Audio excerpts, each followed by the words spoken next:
சாமுவேலின் 2ஆம் புஸ்தகம் 18வது அதிகாரம். தாவீது தன்னோடு இருந்த ஜனங்களை இலக்கம் பார்த்து அவர்கள் மேல் 1000க்கு அதிபதிகளையும் 100க்கு அதிபதிகளையும் வைத்து, பின்பு தாவீது ஜனங்களில் 1/3 பங்கை யோவாபின் வசமாகவும் 1/3 பங்கை செருயாவின் குமாரனும் யோவாபின் சகோதரனும் ஆன அபிசாயின் வசமாகவும் 1/3 பங்கை கித்தியனாகிய ஈத்தாயின் வசமாகவும் அனுப்பி, நானும் உங்களோட கூட புறப்பட்டு வருவேன் என்று ராஜா ஜனங்களிடத்தில் சொன்னான். ஜனங்களோ, நீர் புறப்பட வேண்டாம், நாங்கள் முறிந்தோடி போனாலும் அவர்கள் எங்கள் காரியத்தை ஒரு பொருட்டாக எண்ண மாட்டார்கள்.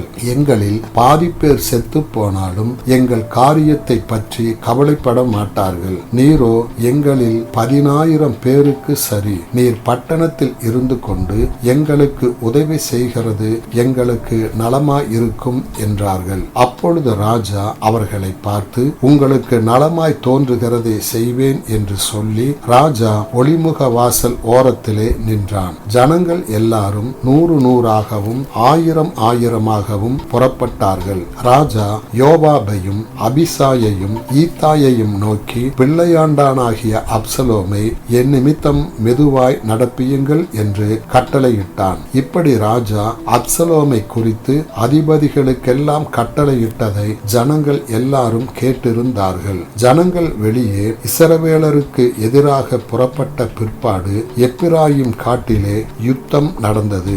அங்கே இஸ்ரவேல் ஜனங்கள் தாவீதின் சேவகருக்கு முன்பாக முறியடிக்கப்பட்டார்கள். அங்கே அன்றைய தினம் 20,000 பேர் மடியத்தக்கதாக பெரிய சங்காரம் உண்டாயிற்று. யுத்தம் அந்த தேசம் எங்கும் பறந்தது. அன்றைய தினம் பட்டயம் பட்சித்த ஜனங்களை பார்க்கிலும் காடு பட்சித்த ஜனம் அதிகம். அப்சலோம் தாவீதின் சேவகருக்கு எதிர்பட்டான். அப்சலோம் கோவேறு கழுதையின் மேல் ஏறி வரும்போது அந்த கோவேறு கழுதை சண்டல் பின்னலான ஒரு பெரிய கருவாளி மரத்தின் கீழ் வந்ததினால் அவனுடைய தலை கருவாளி மரத்தில் மாட்டிக்கொண்டு அவன் வானத்துக்கும் பூமிக்கும் நடுவே தொங்கினான். அவன் ஏறியிருந்த கோவேறு கழுதை அப்பாலே போயிற்று. அதை ஒருவன் கண்டு யோவாபுக்கு அறிவித்து, இதோ அப்சலோமை ஒரு கருவாளி மரத்திலே தொங்க கண்டேன் என்றான். அப்பொழுது யோவாப் தனக்கு அதை அறிவித்தவனை நோக்கி, நீ அதை கண்டாயே, பின்ன ஏன் அவனை அங்கே வெட்டி தரையிலே தள்ளி போடவில்லை? நான் உனக்கு 10 வெள்ளிக்காசையும் ஒரு கச்சையையும் கொடுக்க கடமை உள்ளவனாய் இருப்பேனே என்றான். அந்த மனுஷன் யோவாப்பை நோக்கி, என் கைகளில் 1000 வெள்ளிக்காசு நிறுத்து கொடுக்கப்பட்டாலும் நான் ராஜாவுடைய குமாரன் மேல் என் கையை நீட்ட மாட்டேன். பிள்ளையாண்டானாகிய அப்சலோமை நீங்கள் அவரவர் காப்பாற்றுங்கள் என்று ராஜா உமக்கும் அபிசாய்க்கும் ஈத்தாய்க்கும் எங்கள் காதுகள் கேட்க கட்டளையிட்டாரே. ராஜாவுக்கு ஒரு காரியமும் மறைவாய் இருக்க மாட்டாது.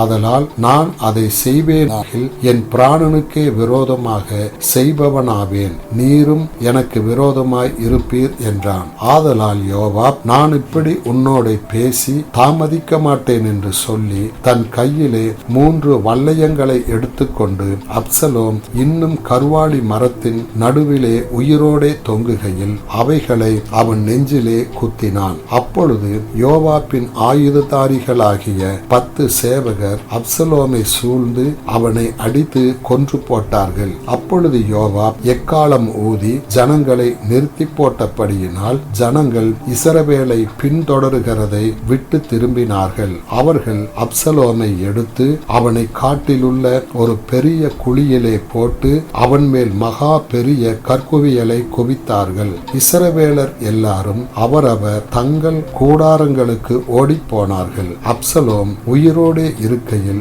என் பேரை நினைக்க பண்ணும்படியாக எனக்கு குமாரன் இல்லை என்று சொல்லி ராஜாவின் பள்ளத்தாக்கிலே தனக்கென்று ஒரு தூணை நிறுத்தி அந்த தூணுக்கு தன் பேரை தரித்திருந்தான். அது இந்நாள் வரைக்கும் அப்சலோமின் அடையாளம் என்று சொல்லப்படும். சாதோக்கின் குமாரனாகிய அகிமாஸ் கர்த்தர் ராஜாவை அவர் சத்துருக்களின் கைக்கு நீங்களாக்கி நியாயம் செய்தார் என்னும் செய்தியை அவருக்கு கொண்டு போக நான் ஓடட்டுமே என்றான். யோவாப் அவனை நோக்கி, இன்றைய தினம் நீ செய்தியை கொண்டு போக கூடாது, இன்னொரு நாளிலே நீ செய்தியை கொண்டு போகலாம். ராஜாவின் குமாரன் செத்தபடியினால் இன்றைக்கு நீ செய்தியை கொண்டு போக வேண்டாம் என்று சொல்லி யோவாப் கூஷியை நோக்கி, நீ போய் கண்டதை ராஜாவுக்கு அறிவி என்றான். கூஷி யோவாபை வணங்கி ஓடினான். சாதோக்கின் குமாரனாகிய அகிமாஸ் இன்னும் யோவாபை நோக்கி, எப்படியானாலும் கூஷியின் பிறகாலே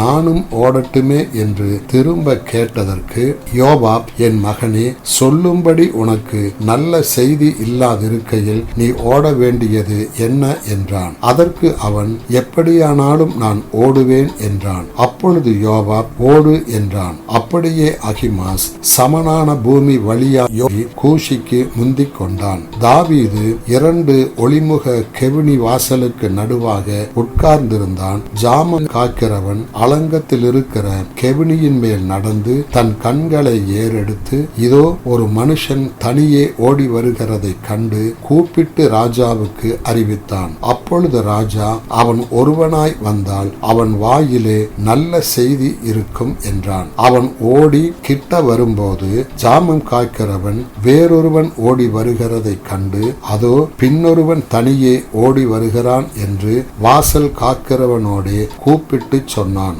அப்பொழுது ராஜா, அவனும் நல்ல செய்தி கொண்டு வருகிறவன் என்றான். மேலும் ஜாமம் காக்கிறவன், முந்தினவனுடைய ஓட்டம் சாதோக்கின் குமாரன் அகிமாசுடைய ஓட்டம் போல் இருக்கிறது என்று எனக்கு தோன்றுகிறது என்றான். அப்பொழுது ராஜா, அவன் நல்ல மனுஷன், அவன் நல்ல செய்தி சொல்ல வருகிறான் என்றான். அகிமாஸ் வந்து ராஜாவை நோக்கி சமாதானம் என்று சொல்லி முகம் குப்புற விழுந்து ராஜாவை வணங்கி, ராஜாவாகி என் ஆண்டவனுக்கு விரோதமாய் தங்கள் கைகளை எடுத்த மனுஷரை ஒப்பு கொடுத்திருக்கிற உம்முடைய தேவனாகிய கர்த்தருக்கு ஸ்தோத்திரம் உண்டாவதாக என்றான். அப்பொழுது ராஜா, பிள்ளையாண்டானாகிய அப்சலோம் சுகமாய் இருக்கிறானா என்று கேட்டதற்கு அகிமாஸ், யோவாப் ராஜாவின் வேலைக்காரனையும் உம்முடைய அடியானையும் அனுப்புகிற போது ஒரு பெரிய சந்தடி இருந்தது, ஆனாலும் அது இன்னதென்று தெரியாது என்றான். அப்பொழுது ராஜா, நீ அங்கே போய் நில் என்றான். அவன் ஒரு பக்கத்தில் போய் நின்றான். இதோ கூஷி வந்து, ராஜாவாகிய என் ஆண்டவனே, நற்செய்தி, இன்று கர்த்தர் உமக்கு விரோதமாய் எழும்பின எல்லாரின் கைக்கும் உம்மை நீங்களாக்கி நியாயம் செய்தார் என்றான். அப்பொழுது ராஜா கூஷியை பார்த்து, பிள்ளையாண்டானாகிய அப்சலோம் சுகமாயிருக்கிறானா என்று கேட்டதற்கு கூஷி என்பவன், அந்த பிள்ளையாண்டானுக்கு நடந்தது போல ராஜாவாகிய என் ஆண்டவனுடைய சத்துருக்களுக்கும் பொல்லாப்பு செய்ய உமக்கு விரோதமாய் எழும்புகிற யாவருக்கும் நடக்க கடவது என்றான். அப்பொழுது ராஜா மிகவும் கலங்கி கெவினி வாசலின் மேல் வீட்டிற்குள் ஏறி போய் அழுதான். அவன் ஏறி போகையில், என் மகனாகிய அப்சலோமே, என் மகனே, என் மகனாகிய அப்சலோமே, நான் உனக்கு பதிலாக செத்தேனானால் நலமாயிருக்கும். அப்சலோமே, என் மகனே, என் மகனே என்று சொல்லி அழுதான் என்பதே. ஆமேன்.